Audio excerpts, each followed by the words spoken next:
Sunshine Cruz, inamin ang tunay na dahilan ng hiwalay nila ni Cesar Montano.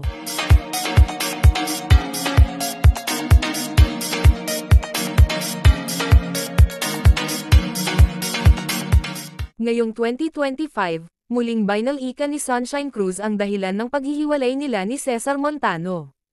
Ayon sa aktres, ang pagkawala ng tiwala ang naging pangunahing dahilan ng kanilang hiwalayan. Sinabi niya na hindi sapat ang pagmamahal kung wala ng respeto at katapatan sa relasyon. Inamin din niya na matagal niyang tiniis ang mga pagsubok sa kanilang pagsasama bago tuluyang nagdesisyon na lumaya. Sa kabila ng lahat, nagpapasalamat siya sa mga natutunan niya mula sa kanilang relasyon. Mas pinili niyang mag-focus sa kanyang mga anak at sa kanyang career bilang artista. Ipinahayag din niya na masaya siya ngayon at mas kalmado ang kanyang buhay.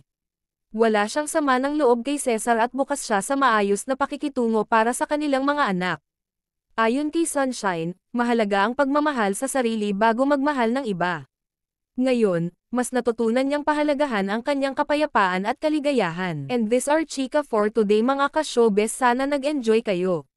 Don't forget to like, share, subscribe and click the notification bell for more updates.